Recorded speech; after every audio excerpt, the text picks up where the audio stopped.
Okay, so what we're talking about is how to find a vertical asymptote. Okay, so the way you find a vertical asymptote is this.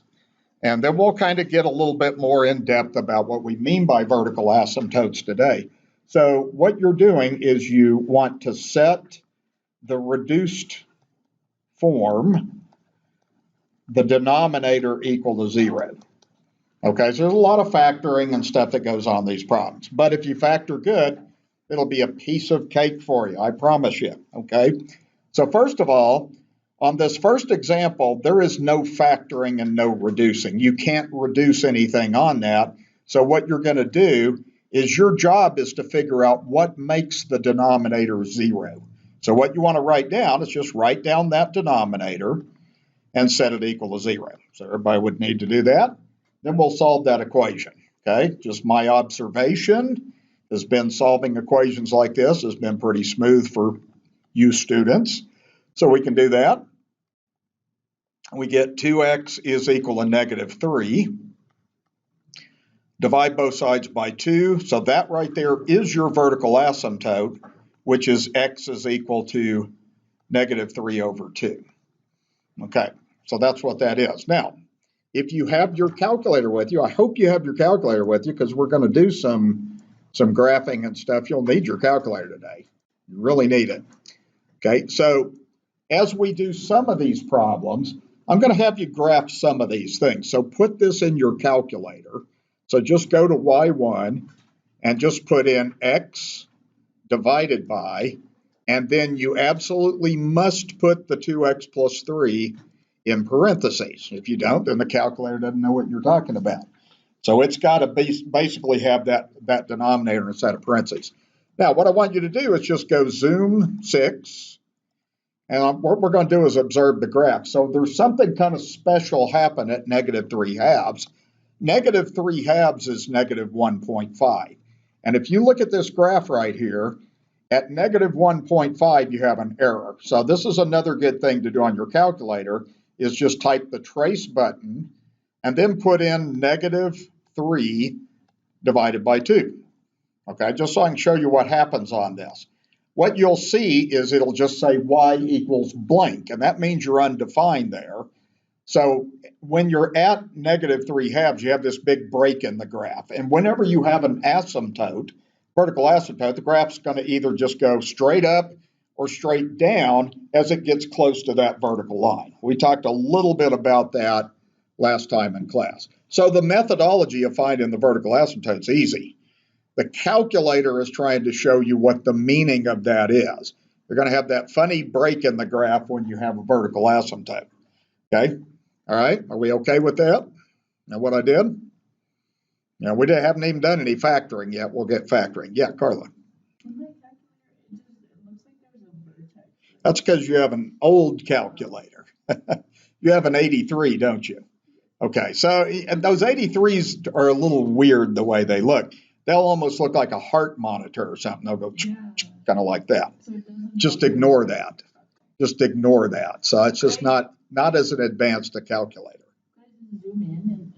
It won't. It might, if you did that, it might make a difference. They just kind of tend to come out funny on TI-83 calculators. All right, so let's go to number 2 then. Number 2, what you want to do is you need to factor anything that can factor, okay? And I still don't know how good we're getting with our factoring, but you got to get fast and efficient with factoring it. So how do you factor x squared minus 16?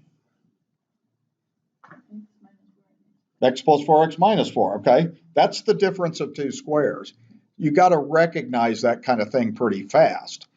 Okay, so what happens is after you do that factoring, does anything cancel out on this problem? X plus 4 cancels out, right? Okay, so what's going to happen is you're going to be left with just a 1 over x minus 4. And don't forget, that's a 1. If you cancel x plus 4 over x plus 4 is 1. So there's something left in that numerator like that.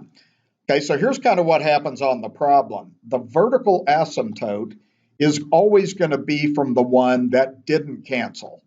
That's the one that's left over. So what you're going to do to find your vertical asymptote is you're going to take that x minus 4. You're going to set that equal to 0. You can solve that equation easily in your head, I think. Okay, so, or you can do that so you get x equals 4. So that is your vertical asymptote right there. Okay, so what happens is the other factor that canceled out, that is not a vertical asymptote.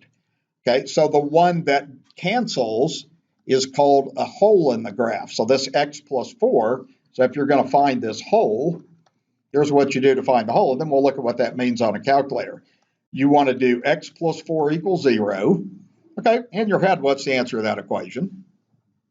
Negative 4, okay, all right. So that's going to be what we call a hole.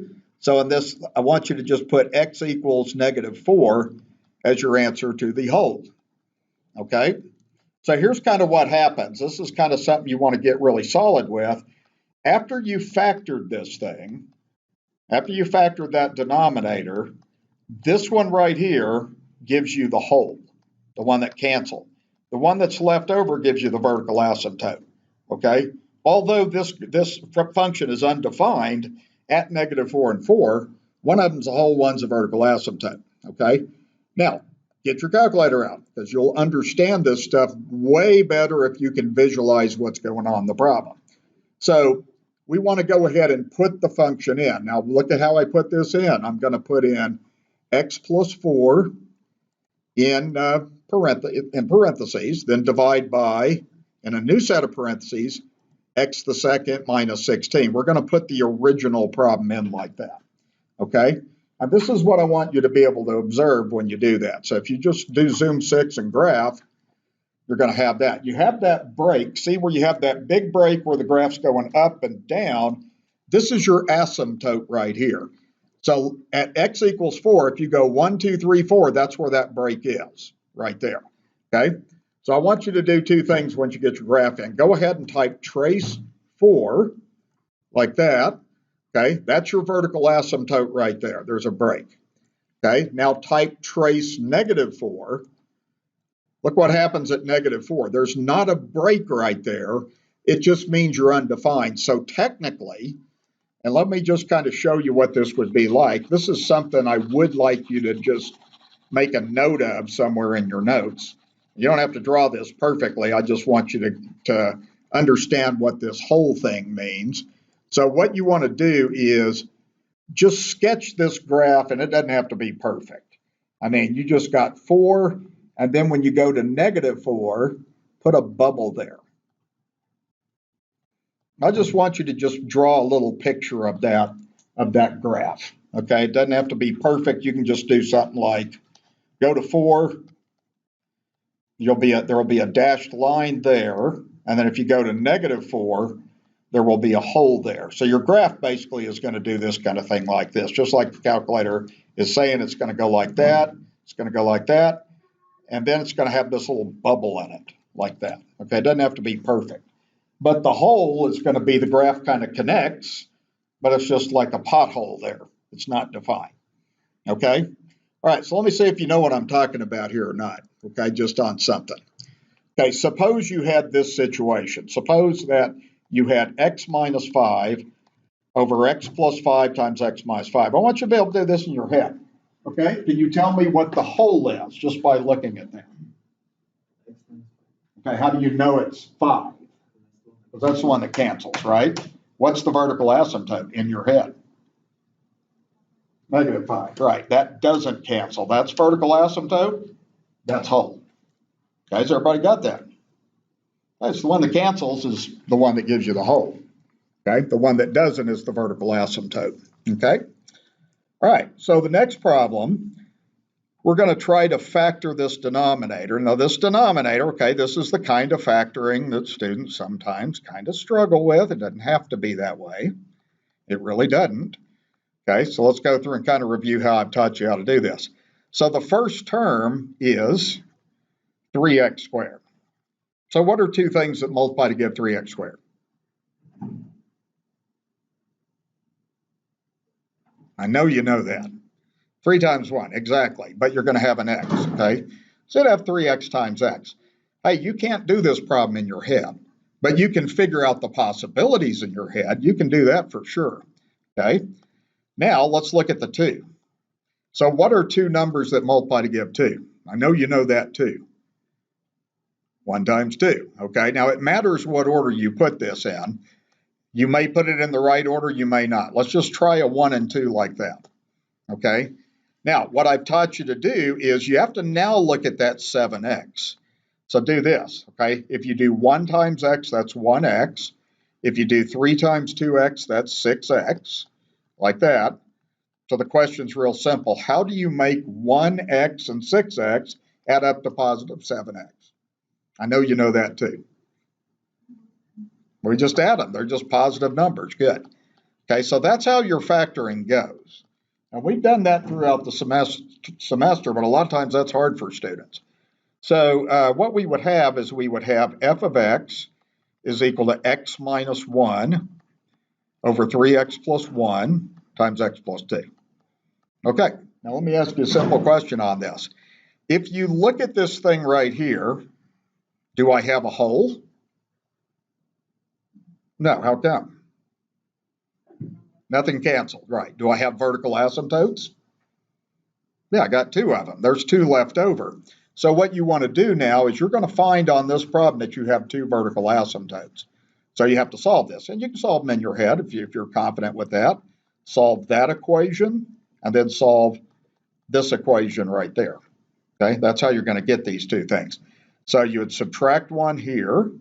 That would give 3x equals negative 1. Then if you divide by 3, well, you're going to get the first asymptote like that. Okay, so that first asymptote you can write in the blank is x equals negative 1/3. Okay, I'll try to highlight that in green like that. Okay, the other one, subtract 2 or just do that in your head, you're going to get x equals negative 2. Okay, like that.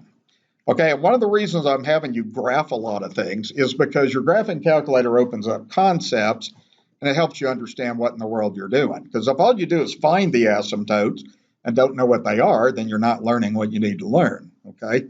So put this in your calculator also, okay? Because I am going to have you do a lot of graphing on a lot of things here today, okay? So just go back to the original problem, put in x minus 1 divided by, and then put in the original problem. Don't put in the factor, just go to the original form where you had 3x squared plus 7x plus 2. Do that in a standard window. All right, now let me ask you a question. Do you see 2 breaks in the graph where there's going to be 2 asymptotes? Right here's a break right there, negative 2. See, if x is negative 2, see how you have that break? Okay, so that's an asymptote right there.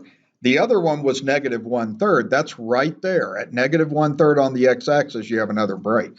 So those are your 2 asymptotes. Okay, you can tell visually that you're right. All right.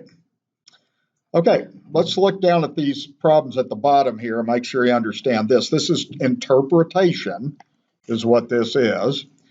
So what we're doing on this one is I'm giving you graphs that have vertical asymptotes. So first thing you want to do on this first graph is draw your vertical asymptote. It occurs, it looks like right there. So put a dashed line right there. And then we're going to name what that equation is. Okay, so that is x equals positive 2. So that is your vertical asymptote. You can tell by looking. Okay, now you have to understand this interpretation part. If I say x arrow 2 negative, that means x is getting close to 2 from the left-hand side. Okay, now watch what I'm doing on this now, because here's the idea. If I'm on the left side of that asymptote, if I'm on the graph, I'm over here somewhere. Now look what happens as I get closer to that dashed line. What's the graph doing? Is it going up? Is it going down? What's it doing? It's going down, so that means it's getting negative, it's getting infinitely small. So the answer to that's negative infinity. That's what that means, okay? All right. Now we're going to look at the next one. This says x arrow 2 plus. That means x is getting close to 2 from the right. So get on the right side of the dashed line, trace it out. So what's my graph doing as I get closer and closer and closer to the dashed line? Where's it going? It's Going up, so what's the answer? Plus infinity. There we go. Okay, that's how asymptotes, vertical asymptotes work. Okay, all right. Okay, so this next one here, the asymptotes are already on these dashed lines, so it looks like one of them is x equals -1, the other one is x equals 2. Okay, like that. Now let's just see if we can kind of figure these out then. So look at the -1 from the left. Okay, where's that one going? If I'm on the left side of -1, where's the graph go? Positive infinity, good. If I'm on the right side, where does the graph go? Down, negative infinity, that's it. Everybody understand that? That's either goes up or down, okay? Up's positive infinity, down's negative infinity. If you go to 2, what do you think the answer to the left would be on 2?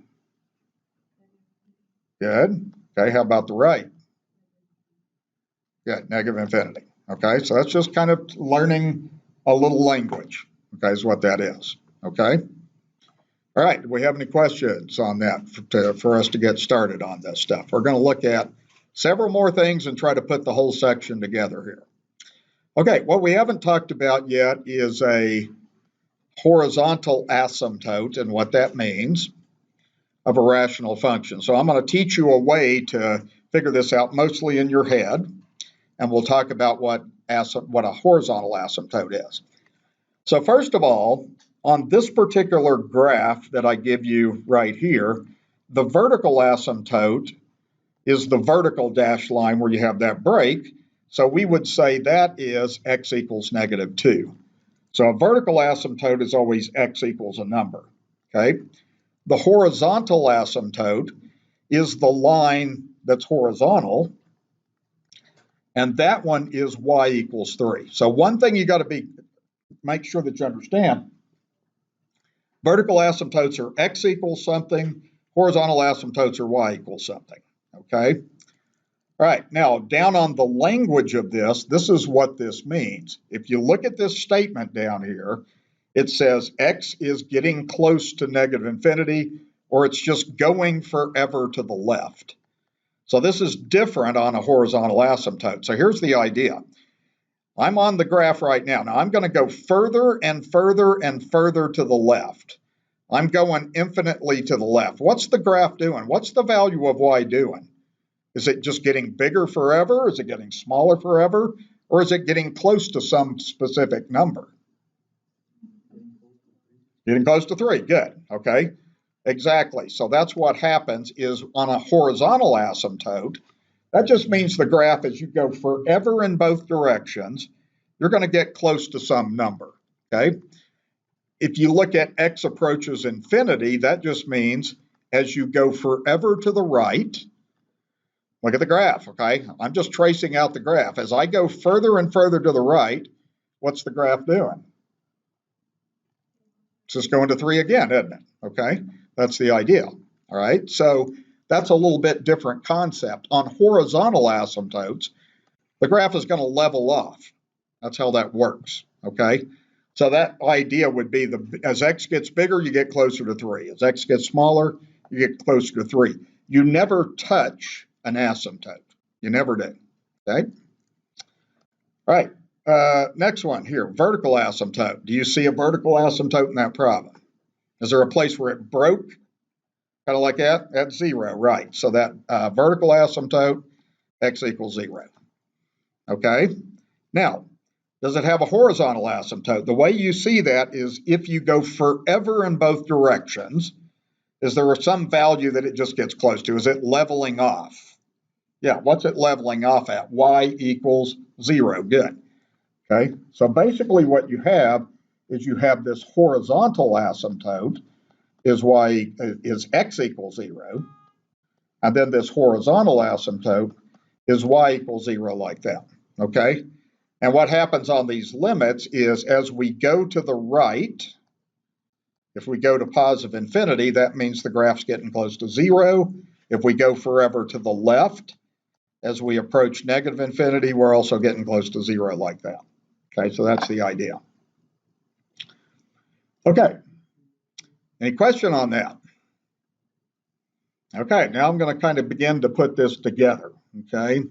And these are the rules that you need to know. These are the rules that you'll be able to figure out a horizontal asymptote by just looking at the function. That's my goal. Okay, so watch carefully how this goes. There's 3 rules, and we've learned about what degrees are. So if the degree of the numerator is less than the degree of the denominator, then your horizontal asymptote's y equals 0. Okay, and here's an example of this. If you look at this example 1, if I ask you what the degree of the numerator is, do you know what I'm talking about? What am I talking about back there? It's highest exponent. So the degree of the numerator is 1, right? What's the degree of the denominator? 3. Okay, good. So the degree of the denominator is 3. Okay, so is it true that the degree of the numerator is less than the degree of the denominator? Is it true that 1's less than 3? Of course, right? So guess what the horizontal asymptote is? Y equals 0, problem done. Okay, now what's going to happen on this, again, visually, just let me put this in the calculator so you can see what I'm talking about here.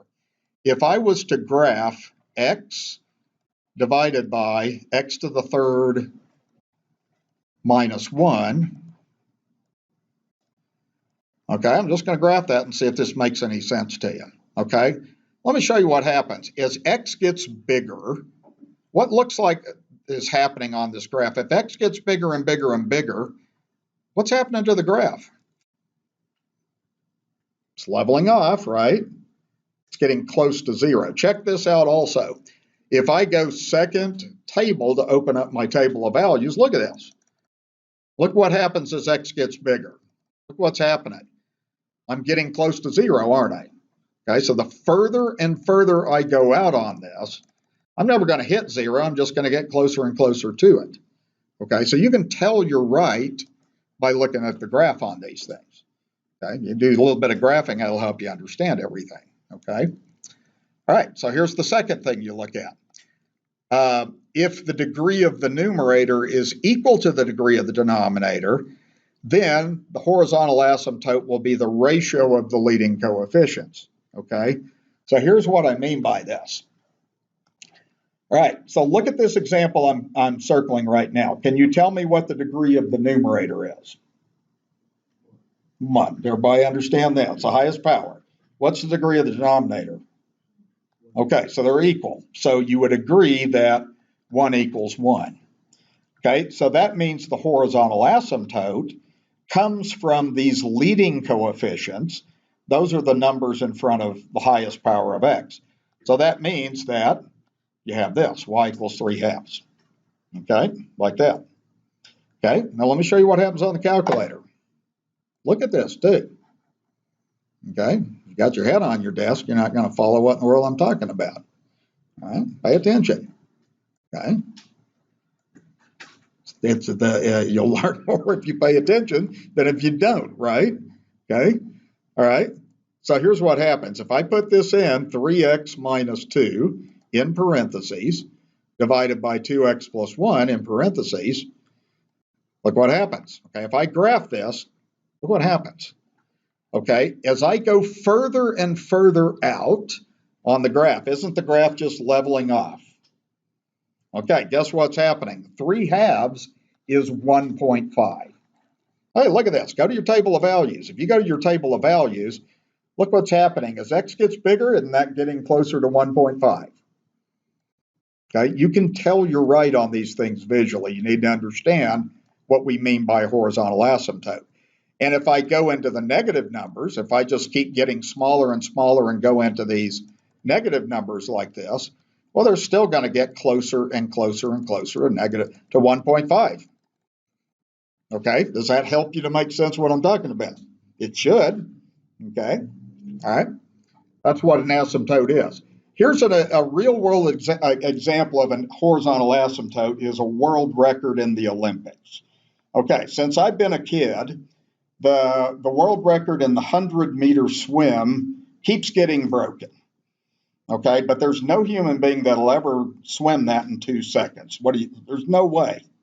But what happens is we get closer and closer and closer to some ideal, and nobody knows what that ideal is.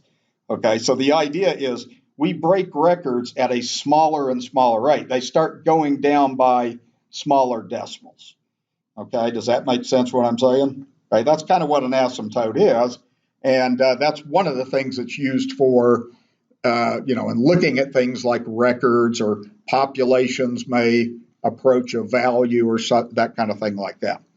Okay, so here's the last thing. If the degree of the numerator is greater than the degree of the denominator, then you don't have a horizontal asymptote. So notice on this example 3, the degree of the top is 4, the degree of the bottom is 2, so that means we do not have a horizontal asymptote. Okay, and those are the only 3 things that are possible. So let me show you what this graph looks like. Okay, because you need to look at graphs to really catch what I'm talking about, I think. So this is x to the 4th, and then divide by, let's see, x squared, and then minus x, and then plus 1, like that. Okay, now look what happens. Look what's different about this graph. Does this graph level off like the others did? I mean, if you go further and further that way, what's the graph doing? It's going straight up, okay? So horizontal asymptotes are only going to exist if your graph is kind of leveling off on both sides, kind of doing something like this thing. That doesn't happen on that problem. And if the degree of the top is bigger than the bottom, it won't happen. Yeah. What's the real world example for like the pockets, like the zeros? For what? For like those pockets where there's like nothing there. You mean like a hole? Yeah, like a hole. I don't know. I'd have to think about that a little bit. I mean, rational functions are used a lot in economics and stuff. Like one thing that happens in economics a lot is something like a revenue or something may approach an ideal level or something like that, or like I was saying, a population. I mean, like if you take rabbits reproduce very fast. Okay, you start with 2 rabbits, they're going to reproduce really fast, but they won't reproduce forever, right? Because there's constraints to the population. That's the way bacteria works too. So they kind of usually level off to what we would call a carrying capacity of that population. But something like a hole, I'm not sure. I'd have to think about that. There would be problems that could be modeled that way, but off the top of my head, I don't know on that one. Okay? Say that again.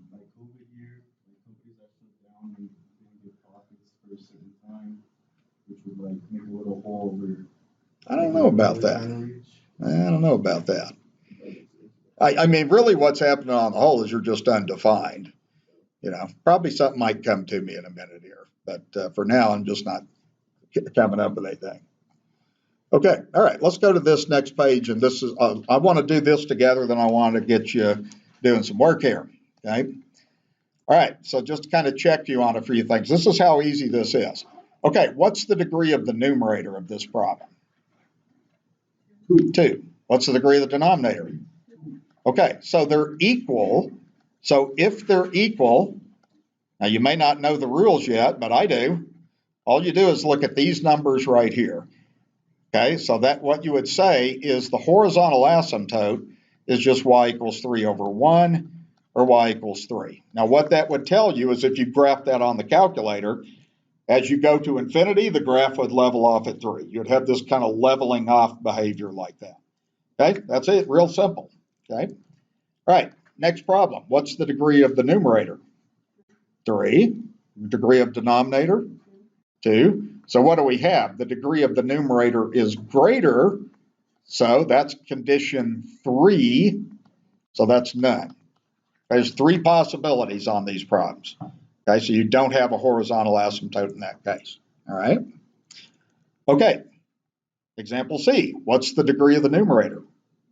1. Degree of denominator?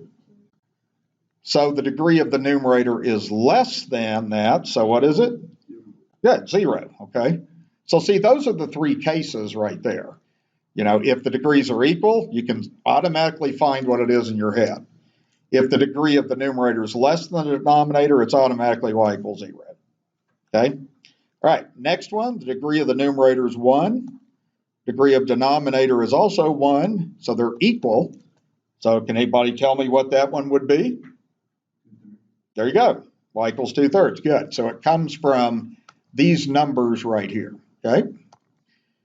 All right. So we've got y equals 2/3. So that's how you learn about horizontal asymptotes in a college algebra class. In calculus, we can do that a little bit different way. Okay. Everybody got that? That's like super easy if you learn the rules. If you don't know the rules, then you aren't going to do so hot. So go ahead and do these 4 problems, and I'll just glance at your papers and kind of see if you're following along what I'm doing here. And you can refer back to those 3 rules. Go through now, and what we'll be looking at is how to do graphing. So I've kind of looked at asymptotes and things like that because that's what you have to do in order to figure out a graph of a rational function. So on this next page, this will kind of give you the steps that we're going to typically go through. We're going to determine the asymptotes. We're going to determine the intercepts. And then I'm going to try to show you how to sketch this without your calculator, but we'll check on the graphing calculator. Okay, this is where we're attempting to put this all together now. Okay. All right, so we're going to look at this example 4 at the rational function f of x equals 3x over x minus 2. Okay. Does anybody remember already, or have we already forgotten, how do I find the vertical asymptote? Set the denominator equal to 0. Good. Okay, that comes from the denominator. Okay, so we just take x minus 2 equals 0. I solved that equation, which you can do in your head. I'm totally okay with you doing that in your head. So x equals 2 is your vertical asymptote. Okay. All right, how about the horizontal asymptote? I hope you hadn't forgotten because you just did a beautiful job on what I asked you to do. What do you think? No? Oh, that's what the degrees are. That's what you're thinking, I can tell. So the degrees are equal, so what's the asymptote? 3. Yeah, okay, I know that's what you're thinking. Yeah, so that is going to be y equals 3 because the degrees are equal, okay, like that, okay? Now we're going to do the x-intercepts and the y-intercept. So we've done this quite a bit, so it's a good idea to write when you find an x-intercept, you set the function value equal to 0, then you solve the equation. With practice, you get to where you can do this in your head. So go ahead and take the function and write it down. So that's 3x over x minus 2 equals 0. Okay, now we've learned how to solve equations with fractions in them. So what you do to solve this equation is you would love it if that x minus 2 wasn't there. You can make it go away. You can multiply both sides of this equation by x minus 2. Okay, and that way you don't have anything to worry about. What you're left with is the equation 3x equals 0. And you can solve that in your head. So, or you can divide both sides by 3, so you get x equals 0. Okay? So you're always going to do this approach. You're always going to set the function equal to 0 to find an x-intercept. Okay? And you're going to write this as a point. So here's what happened. We got x equals 0, so you put that there. And we knew that y was going to be 0 because that's what a y-intercept or an x-intercept is. Okay, we know y is 0. We found x is 0 also. Okay, that's how that goes. So it's always going to be the same idea. Okay, the way you find a y-intercept is you let x be 0. Okay, so something is always 0 on an intercept. Okay, so what we do on this is we just let x be 0. Okay, so in other words, we find f of 0. So you go to your original function up here, and where you see x, plug in 0 into the original function. That will give you 0 over negative 2, which is 0. Okay, now what's special about the point 0, 0 is it's both an x and y intercept at the same time. Okay? All right, do we understand what I did on intercepts? Okay, it's always just set the opposite variable to 0. X-intercept, set y equals 0. Y-intercept, set x equals 0. Okay, now we're going to go down And we're not quite ready to graph yet, but we're ready to do these things. So watch, do the same thing I do here. We have a vertical asymptote at x equals 2. Go down to your graph and put a dashed line that goes through x equals 2. Okay, we figured that out in the very, very first part of the problem. Okay, like that. Okay, next thing we're going to do is the horizontal asymptote was 3. So put a horizontal asymptote, a horizontal line through y equals 3, and probably label that HA for horizontal asymptote. Okay, so we figured all that stuff out ourselves. The only other thing we know about this problem is that we have an intercept at 0, 0. So just put that intercept right in the middle at 0, 0. Okay, now this is kind of what happens. And this is what you want to kind of get an idea. Since we have a horizontal asymptote, I can promise you that this graph is just going to level up. Now, it may be above the asymptote or it may come from underneath. So if we go way out here, same thing. It's either going to go straight out like that, and then what will happen at a vertical asymptote is either you're going to go straight up or you're going to go straight down.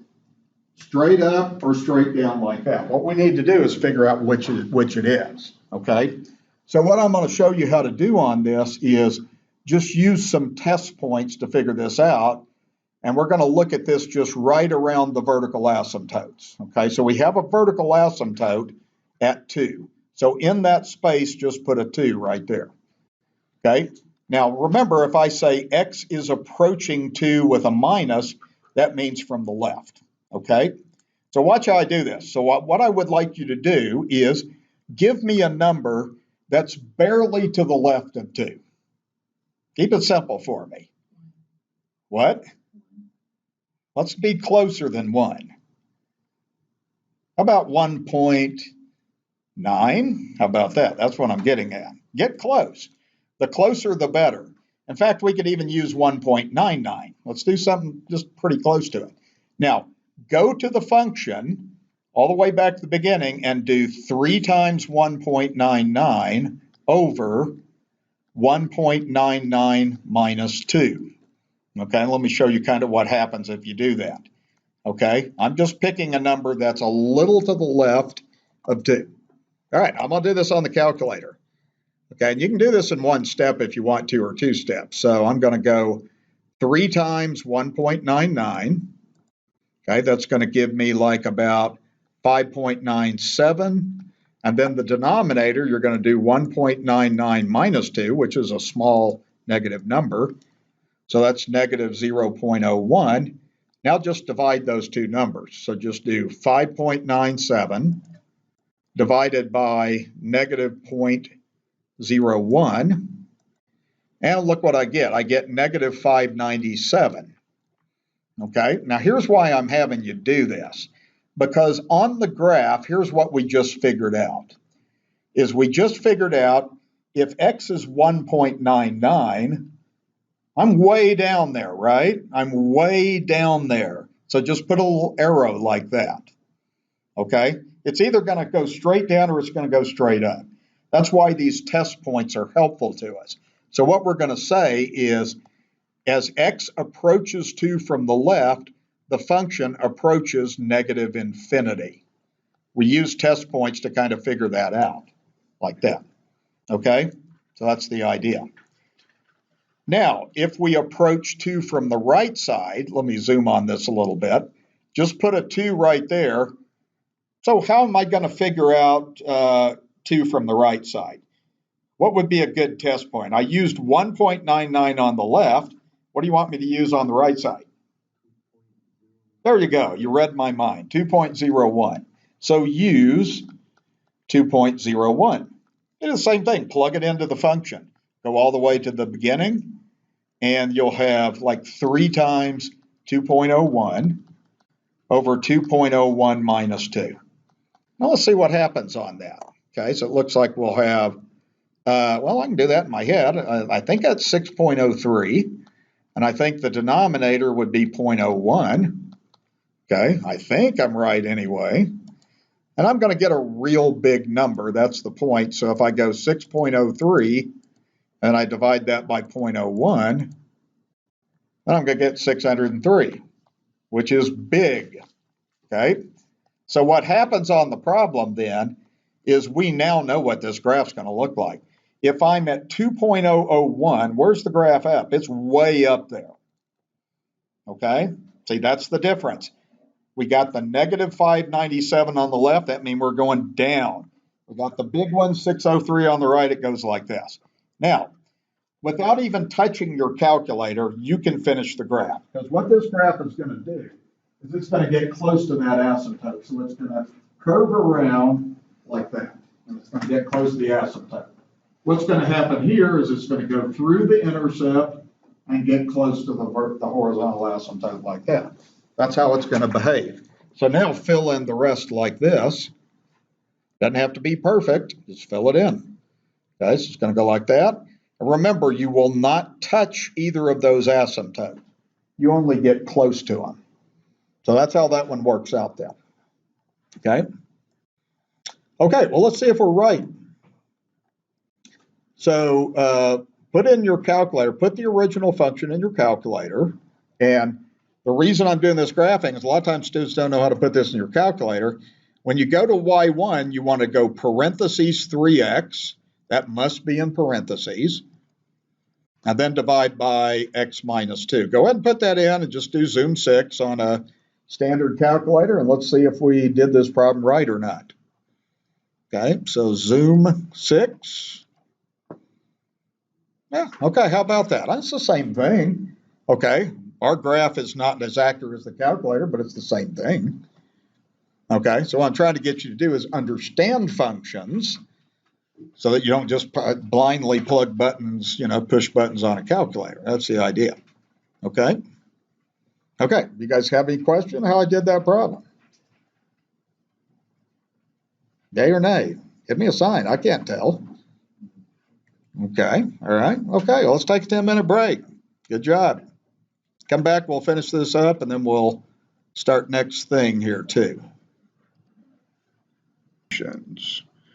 Okay, so let's go to this example 5, and let's just kind of see what you think on this.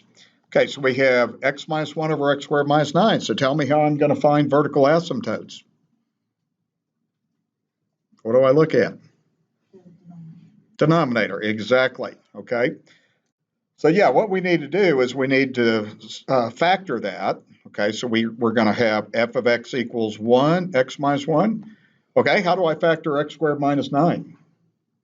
That needs to be boom, boom.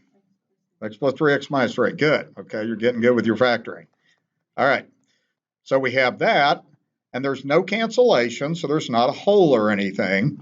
So what you can do, and you can solve this in your head, you don't have to show these steps, but if you set x plus 3 equals 0, subtract 3 from both sides, you're going to get x equals negative 3 will be one of your vertical asymptotes. The other one, x minus 3 equals 0, do that in your head if you want, you're going to get x equals 3. Okay, so you're looking at the denominator to figure out what those vertical asymptotes are then. Okay, all right. Now let's look at horizontal asymptote. Horizontal asymptote's all about the rules about degrees. What do you think about the horizontal asymptote? Degree of top is 1, degree of bottom's 2. What does that tell you? 0, good. Okay, so you have to know the rules. If the degree of the top is less than the degree of bottom, then y equals 0 is what we get. Okay, so that's automatic as long as you know the rules, and finding your vertical asymptotes should be fine as long as you can factor. Okay, all right, what did I do on an x-intercept? I set f of x equals 0. To me, this is the hardest part of the problem for most students is this. So what you want to do is just write down the function. Go ahead and write it down. That's x minus 1 over x squared minus 9, and that's equal to 0. Okay, when you solve this equation, you want to get rid of the denominator, so you're going to multiply both sides of this equation by x squared minus 9. Okay, that's your job, is just do that. And then you can solve the rest of this pretty easily in your head. You're going to be left with x minus 1 equals 0. Okay, the answer to that's 1, isn't it? Okay, so you would get the x-intercept you would write as a point 1, 0. Okay, you set y equal to 0, and you found the corresponding x value. So we do have an x-intercept of 1, 0 on this problem. Okay. All right, what have we been doing to find a y-intercept? There you go. Opposite variable goes to 0. Good. Set x equal to 0. Okay, so go ahead and just do f of 0. So you'll do 0 minus 1 over 0 squared minus 9. So that's negative 1 over negative 9. Those two negatives are going to make a positive. Okay, and you'll get fractions. That's okay. So again, the y value is 1/9 when x is 0. So that's how you figure those two things out, is like that then. Okay. All right. Any questions about what I've done with those four things? That's the key. If you're going to get a good graph, is you got to get those things. Now go down to your graph and let's start putting this graph together. So if you have two vertical asymptotes, go ahead and put them there. Take a vertical line and take that through 3. Use a dashed line when you do that. That's one of your vertical asymptotes is x equals 3. The other one is x equals -3. Okay, so it's going to go like that. So you want to get those things put in. Okay, we have this horizontal asymptote is 0. Now, if your horizontal asymptote is 0, then you just highlight the x-axis. Okay, so we're going to kind of put that in like that. Just try to draw a dashed line right on top of the x-axis like that. Okay, so we got our asymptotes. Easy to draw your asymptotes. And let's put our intercepts on here now. So we had an x-intercepts 1, 0. Okay, so you want to just go to the point 1, 0 and put a dot. That's an x-intercept. And then we had 0, 1/9. Well, 0, 1/9, that just means on the y-axis, you're just barely above like that. Okay, so this is what you want to kind of get in mind here, is this. If you have a horizontal asymptote, that means the graph's going to level off. It's going to level off at that x-intercept. It's either x-axis. It's either going to go on top or it's going to come from below. We know that for a fact. We're out here, we're either going to get close to it, either of those two ways. So you have to have that in your mind. What happens at vertical asymptotes? What does the graph always seem to do? Straight up, straight down. We got to figure out which. So this graph might do something like that. It might go down something like that. We have to figure that out. So what I was showing you how to do is how to do test points. This is just kind of a way to help you understand the mathematics of it rather than just pushing buttons on your calculator. Okay, so one of our asymptotes is -3. So in this blank here, just put x approaches -3. Now we're going to do from the left. So give me a number that's barely to the left of -3. No, that's why I'm asking. Students will always say that. That's to the right of it because you're at negative numbers. How about -3.01? You're just thinking of your negatives backwards. Students do that all the time. Okay, so if we go to -3 from the right, then you would probably want to use -2.99. You see what I mean? Okay, negative numbers order themselves different than positive numbers do, so you have to be careful on that. So what we're going to do is we're going to plug those test points into the original function. So go all the way to the beginning and just do -3.01 minus 1 over -3.01 to the second minus 9. Okay, and you can do this on your calculator. I'm just going to do this whole arithmetic calculation on my calculator. So I'm going to take like this. I'm going to do -3.01 minus 1. I'm going to do that in parentheses. I'm just going to do this all in one step. Then I'm going to take the denominator and I'm going to have to put in, you have to put this in carefully. You have to go parenthesis -3.01 to the second, like that, minus 9. If you do this on your calculator, you got to be very careful how you do that. The numerator has to be in its own set of parentheses, and the denominator does too, but if you're going to square a negative number, that -3.01 needs to be in parentheses when you square that. okay? So sometimes students might do a better job on this if they just do steps on this then, okay? So write down what we got. We got negative 66.7. Now that's going to tell us something about that problem. What that's going to tell us is that if we're on the left-hand side of -3, that means we're going way down there. That's a real small number, so just make that kind of go like that. Get real close to the asymptote and make it go like that. Now, we can do the rest of the graph because we know it's going to come up. It's got to approach the x-axis for the horizontal asymptote, so we know that. Yes?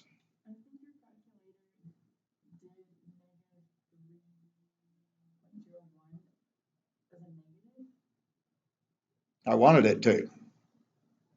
You want it, even though the negative 3 times a negative, another negative will give you a positive? Yeah, because, if I did this, in 2 steps, which it may have been better if I just did it in 2 steps. So the numerator would be negative 3.01 minus 1. So that would give you that. Okay, the denominator would go like this. Now, see, you have to put that negative 3.01 in parentheses to square it. Because if you don't, it'll give you a negative answer. You square a negative number, you get a positive. That has to be put in like that, and that would go like that. Okay, now what I would do is I would take negative 4.01, and then I would divide that by 0.0601. Then I get, whoops, I put the wrong thing in there for sure. Oh, I put multiplication, yeah, okay. So I would have got negative 4.01 in the numerator, and then divide that by 0.0601. Yeah, that's right.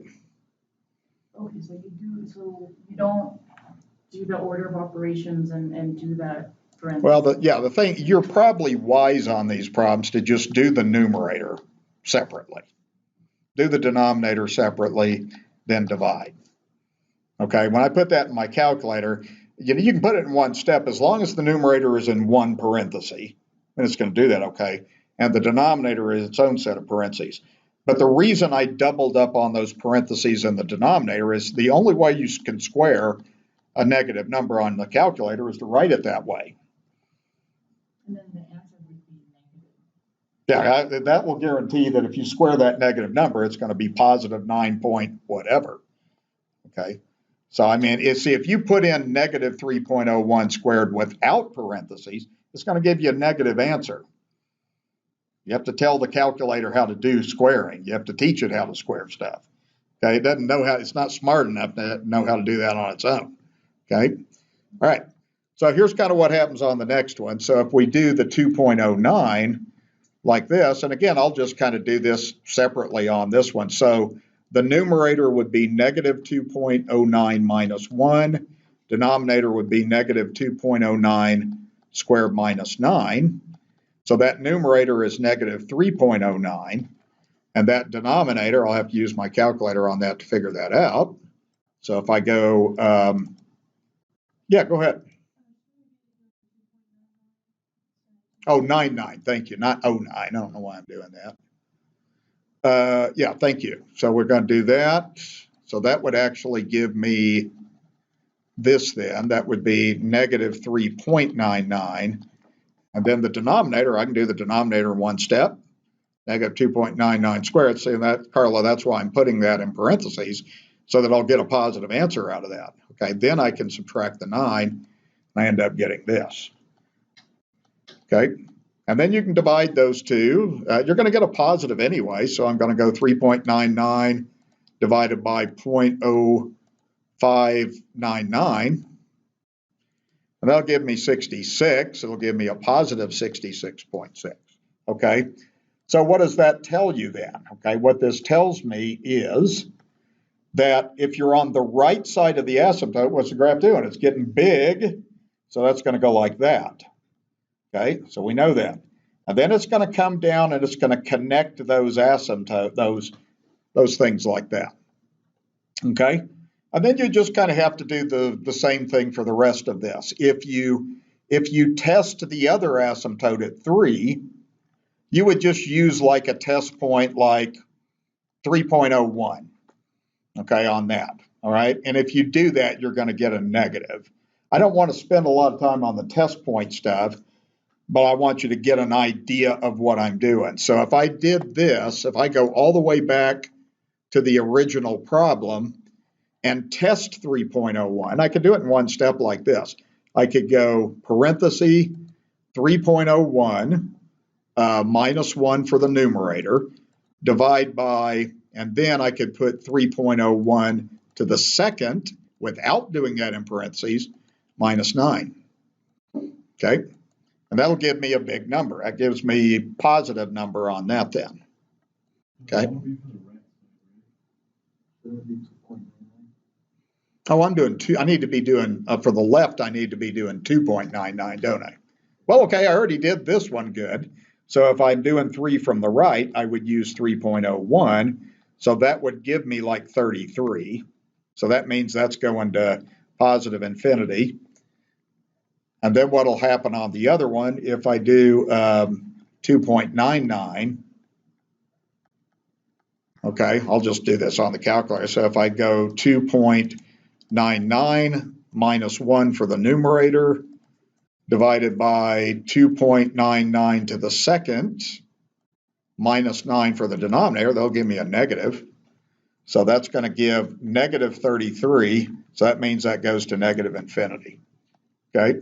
So I'm just using test points to make this determination. So what would happen then is the graph would go like this then. Okay? So if I'm on the left-hand side, I was going to negative 33. That means it goes down. When I was to the right of 3, I got positive 33. It means I'm going up. Okay? And then when you get, you're going to approach the x-axis, but you're going to level off. Okay? The test points are just ways to figure out how the graph goes. I mean, you have a 50-50 chance of getting it right. On a vertical asymptote, the graph either goes straight up or goes straight down. Okay? I can tell you're right by graphing the original problem. But I wanted to kind of spend a little bit of time showing you how the arithmetic works. The closer you get to an asymptote, either the bigger the number gets or the smaller the number gets. And the closer you get, the bigger it gets or the smaller it gets. Yeah. Yes, and it's okay if it crosses the horizontal asymptote somewhere in the middle, but it'll never cross the horizontal asymptote way out at infinity or way out at negative infinity. That's a good question. Students always wonder about that, but it's fine that it crosses there. But it's not okay if it touches way out there. So that's a good question. Okay. Okay. Yeah. Was there an equation that you used to figure out the middle one, or you just knew from the vertical asymptotes that that's? Yeah. When I did a test point to the right of negative 3, I think I ended up getting this number 66.6. So that told me the graph is just getting big. Okay. When I did to the left of 3, I got negative 33. That told me I'm going down. When I tested to the right of 3, I got 33. That tells me I'm going up. All that really matters is whether you get a positive or negative answer. Positive tells you you're going up, negative tells you you're going down. That's all that matters. Okay, that's how you do that.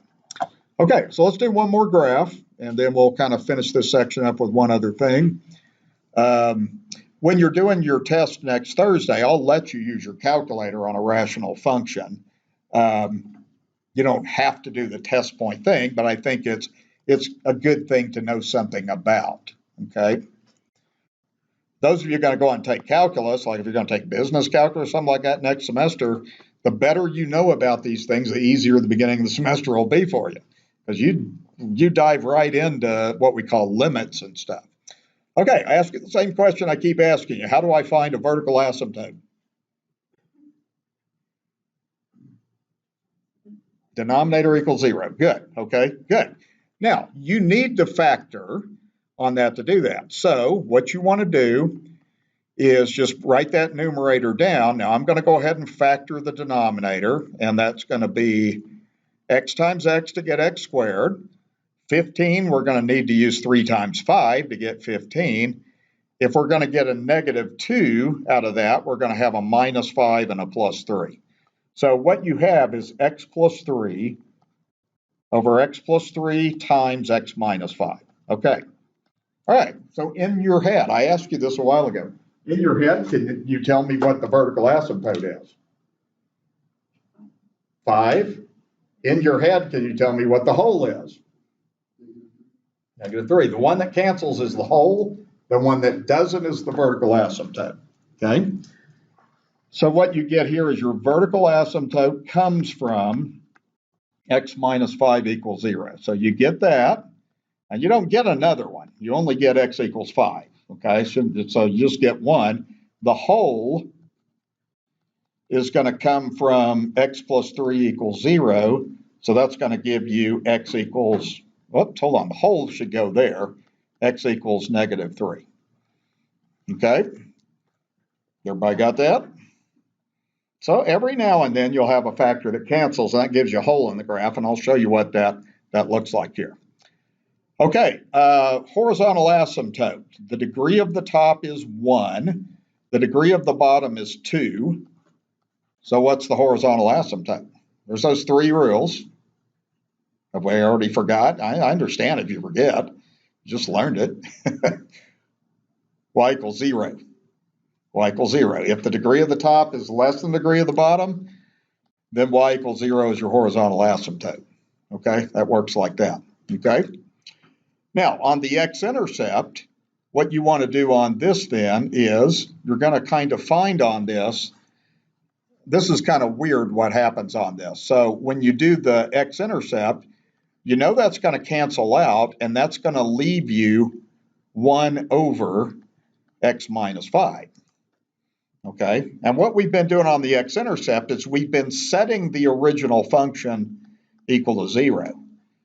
Well, you don't want to set the original function to 0. If you did, you would still get the same answer, but this is really weird what happens on this. So if I want to get rid of that x minus 5, then I've got to multiply both sides of this equation by x minus 5. I want you to look what happens. After you do that, what's left? This weird thing, 1 equals 0, which is nonsense, right? That's what we call a contradiction. We know 1 and 0 are not equal. What that means is we do not have an x-intercept. Okay, the math just always kind of works out, okay?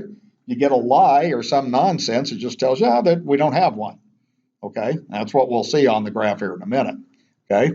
That is kind of weird the way that works out, okay? When we do a y-intercept, we've been setting x equal to 0. So now you go back to the original, or you could even go back to the reduced form.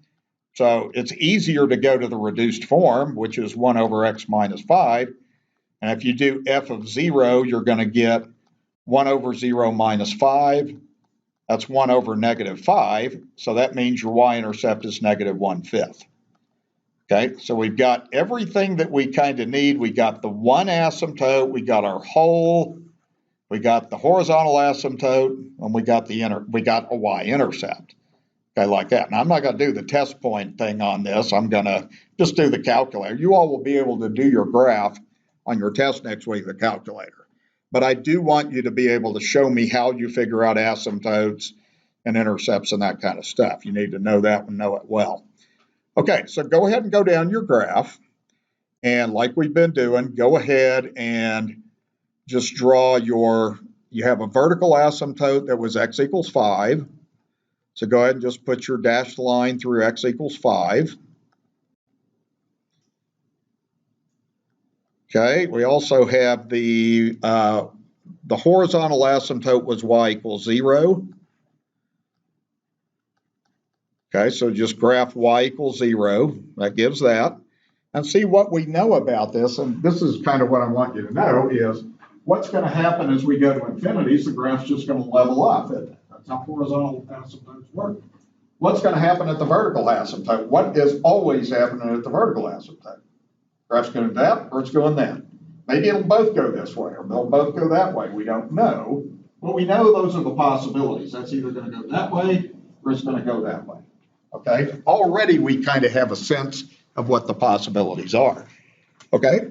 Now, instead of doing test points this time, let's just graph it. Okay? So what you want to do is you want to put the original problem in your calculator, and you got your calculator with you. Go ahead and put it in now so that you make sure that you know how to put stuff in. So be sure you put the numerator, the numerator is what? X plus 3, that's going to be in parentheses. Okay, and then divide by, now you're going to put x squared minus 2x minus 15 in parentheses like that. Okay, and then just do a normal graph. So just do zoom 6.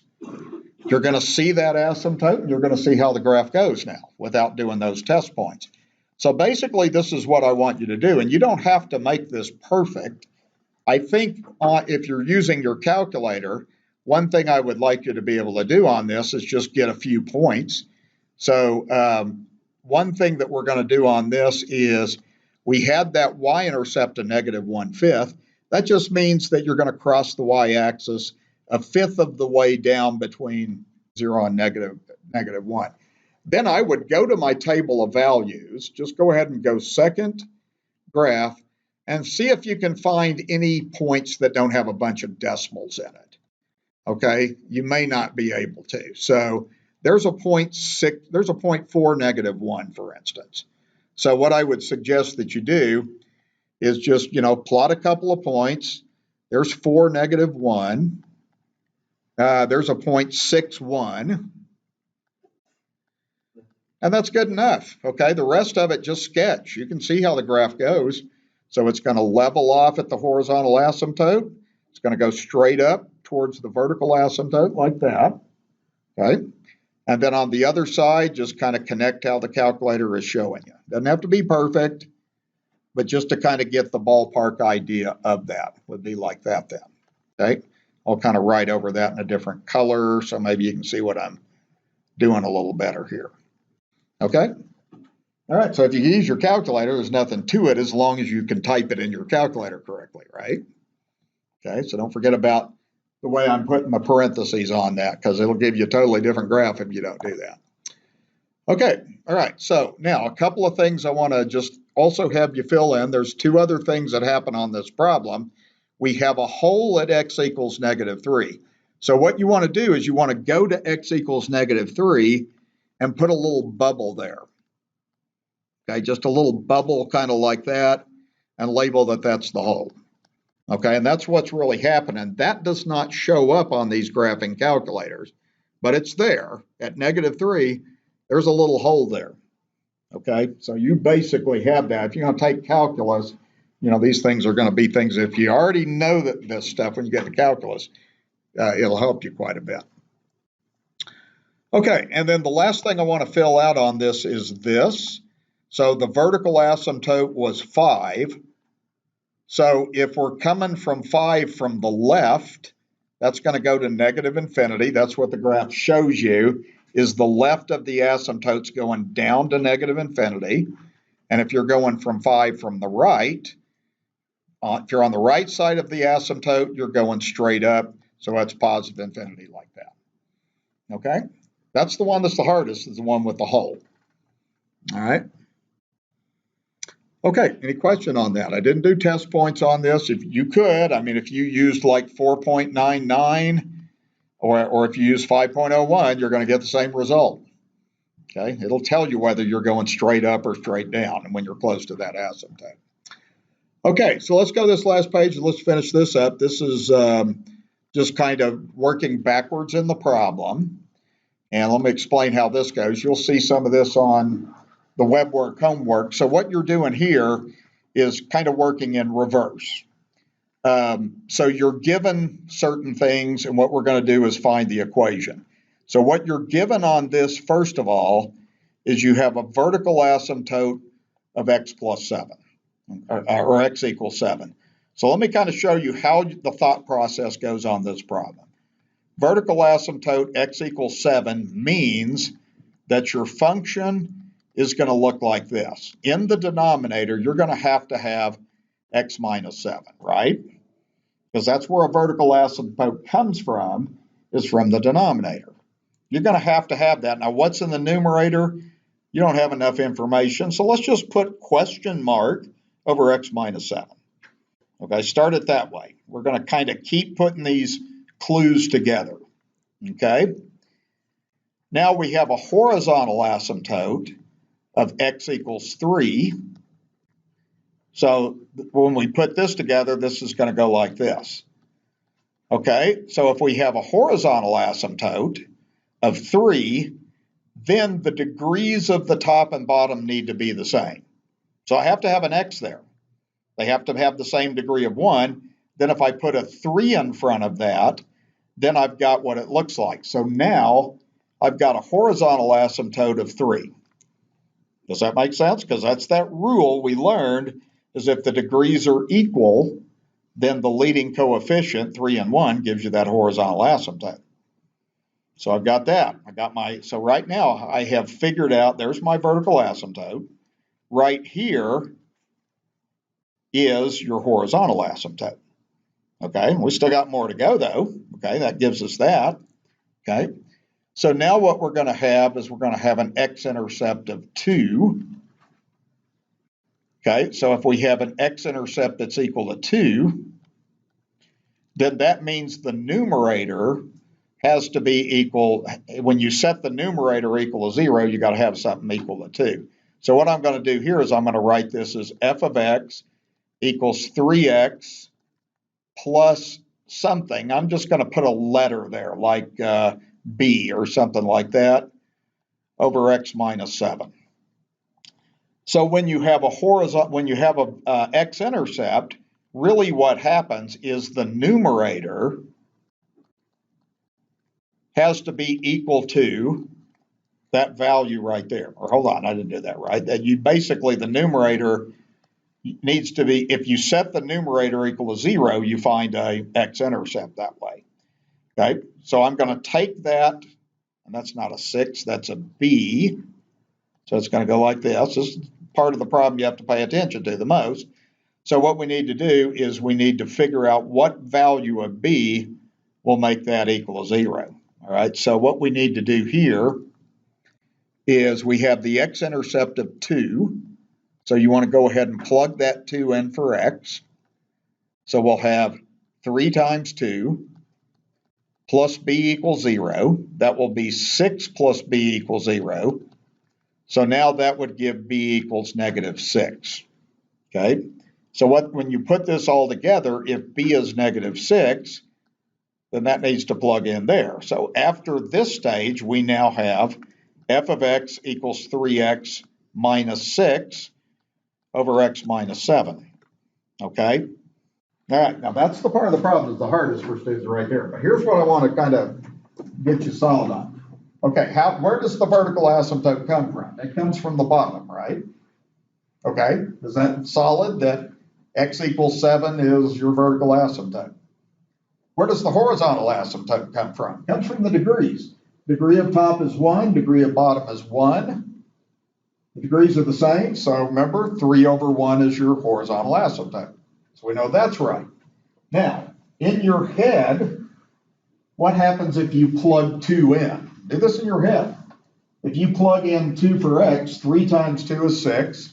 6 minus 6 is 0. So that's right. Okay, the x-intercept is also right.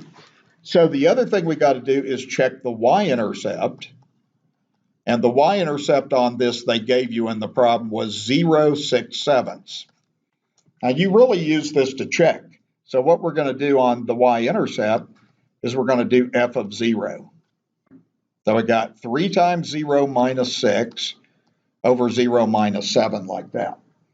Okay, let's see if this gives us 6/7. Those would cross out. That would give you negative 6 over negative 7. So that is 6/7 like that. So it checks out. So that means the answer to this problem is that function right there. That's the hardest problem you're going to do in this section, is this right here, because it's a thoughtful problem of working backwards through the problem.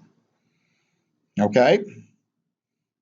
Now you want to be able to see all of this stuff in your head. You want to be able to see, okay, if I set the denominator equal to 0, I get x equals 7. I know that. If the horizontal asymptote is right here, 3 over 1. So that's a check. We know that's right. The x-intercept is just plug in 2 for x. So 3 times 2 minus 6 is 0. That checks that x-intercept is right. The y-intercept, we do this over here. We let x equal 0. We got 6, 7. So we know we're right. So that's how you put that whole thing together. Okay, is there any question on that? I can't tell at all if you're following what I'm doing on all this. I'll have you do a problem here in a minute, and I'll find out, how well you're processing this. Okay? All right, let's go to the next one here. Now this time we have a graph. So what we're going to do is kind of start with the vertical asymptote is x equals -2. Okay, now here's kind of how you're going to piece this together. Let me see if anybody can answer this. If the vertical asymptote's x equals -2, what does the denominator have to be? Good, x plus 2, good. So that right there, we don't know what the numerator is, so we're just going to put a question mark there. Okay, we're just going to do that. Okay, so that gets us what we need so far. Yeah. If there's a hole, would that mean the numerator would be like an x plus 2 also? Or? Yeah, we're not to there yet. Okay. We're getting there, okay? Right now, we've just kind of established the vertical asymptote, okay? Now we can go on to the hole, or we can go on to the horizontal asymptote. So we have a hole at x equals +2. Okay, so you were kind of bringing that up. What's your thoughts? If the hole is x equals 2, what are you thinking? Or are you thinking about something the way this should look? What do you think? There you go. And it will have to cancel, right? So you're going to have x plus 2. And then he's saying I need to have x minus 2 over x minus 2. Yeah, that's what we learned. The one that cancels gives you the whole. So we're piecing it together. That's good. Good thought. Okay, so we got that. Now we go on to the next thing, and we have a horizontal asymptote, which is going to be y equals, what did it say? Oh, horizontal asymptote is x equals 3 on this then. Hold on, I'm looking at the wrong problem. I'm not looking at my graph. I'm sorry. So what does it look like the horizontal asymptote of my graph is? 0, y equals 0, right. Okay, well, so here's, where does this come from? The degree of the top is 1 right now, right? What's the degree of the bottom? The degree of the bottom is what x times x is. X times x is x squared. So is it true that the degree of the top, 1, is less than the degree of the bottom, 2? So anytime the degree of the top is less than the degree of the bottom, then that means y equals 0 is the horizontal asymptote. So far, we don't need to change anything. So right now, we still got f of x equals x minus 2 over x plus 2 times x minus 2 like that. So we have that. Now, there's nothing else really given in this problem other than a y-intercept. So it looks like on this step 4, we have a y-intercept that looks like it is 0, 1/2. Okay, that's what I'm seeing there. Okay, usually on the y-intercept, we just need to see if this is right. So what you want to do on a y-intercept is you want to plug in 0 into that previous step and see if we get a half. If we do that, we're going to have 0 minus 2 over 0 plus 2 times 0 minus 2. So that will be -2 over 2 times -2. That is -2 over -4, which reduces down to a half. So if you look at the graph, that graph has a y-intercept of a half. So that means that this thing right here is the right answer to the problem. It's got everything that we need. It's got vertical asymptote -2. It's got a hole at 2. It's got a degree of top less than degree of bottom, so it has the right horizontal asymptote. It's got everything. Does that make any sense? Yay, nay, I don't know. I don't have a clue. Okay, all right. Okay, well, let's try to do these problems on this. Let's see what you can do on these two at the bottom here, and you can find out if you're right by graphing. So if you get an answer, put it in your graphing calculator and see if it gives you everything it's supposed to give you, okay? And I'll walk around and give you a little help on these too.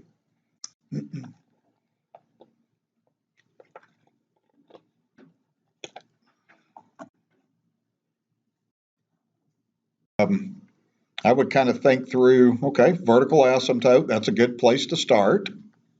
Figure out what that would make the function look like. Move on to your horizontal asymptote. Adjust the function there. I'd move on to my x-intercept. That's the hardest part of the problem for most students, is that x-intercept part. And then the y-intercept is usually just kind of how you tell you're right on that. So kind of do that on each of these problems.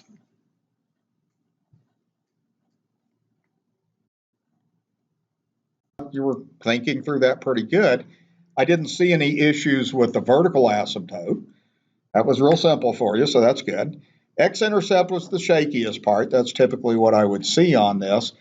So this first problem, if your vertical asymptote is -6, then your function would have to be something over x plus 6. Everybody understood that? I could tell. Okay, if your horizontal asymptote's x equals 1, then your function has to be like x to the first over x to the first plus 6, so that you can get the leading coefficient of 1 in there like that, okay? Now, what happens on the x-intercept is that's the numerator, okay? So you would end up having to have x minus 3 in your numerator, okay? Because what would happen is if you plugged in 3 for x, you would get 0, right? 3 minus 3 is 0.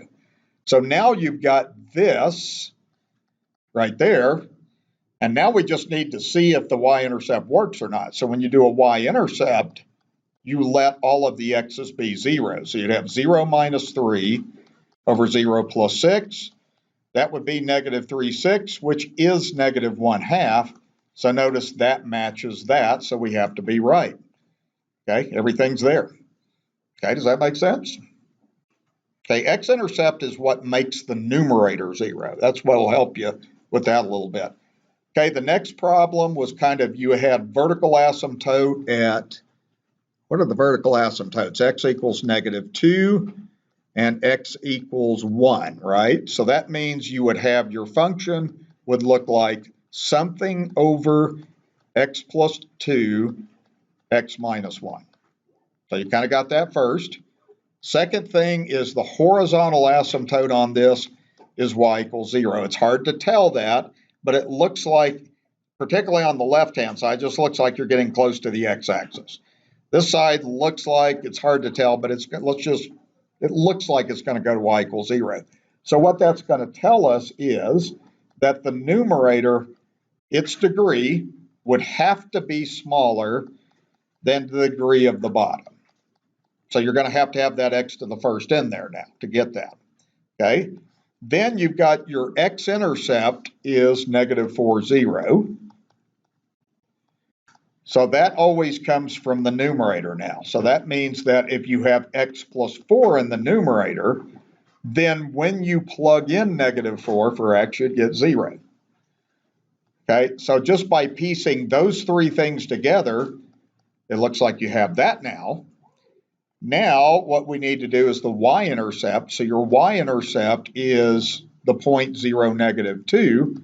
So just plug 0 in for x now and see if you get -2. So you'd have 0 plus 4 over 0 plus 2 times 0 minus 1. That would be 4 over 2 times -1. So that would be -2. So it checks. I know I did that fast, but I'm kind of running out of time here. All right. So we did good. Okay, that's the hardest problem that you learn on that. And that's a good, thoughtful problem. All right. Okay, so next Tuesday, we're going to be partially reviewing for test next Thursday, and then we'll also be doing 6.1. We'll be doing some of that I gave you the handout on today. 6.1 is not on the test. Basically, to finish up our semester, we do chapter 6. Okay, so we kind of get our test next week, Then we have 3 weeks, and then we kind of finish up chapter 6 is where it goes. No, we'll have the final. We'll have 3 tests and final. It'll be the last Thursday of the semester, December. So it goes like this. We got, let's see, next week is the 12th week, 13th week, all break. Then we basically have the 14th week. It would be this day, 12/8, December 8th is the last day of this class. Okay. Now we won't have a test over chapter 6. We'll have a final exam. So final goes over everything. Goes over everything.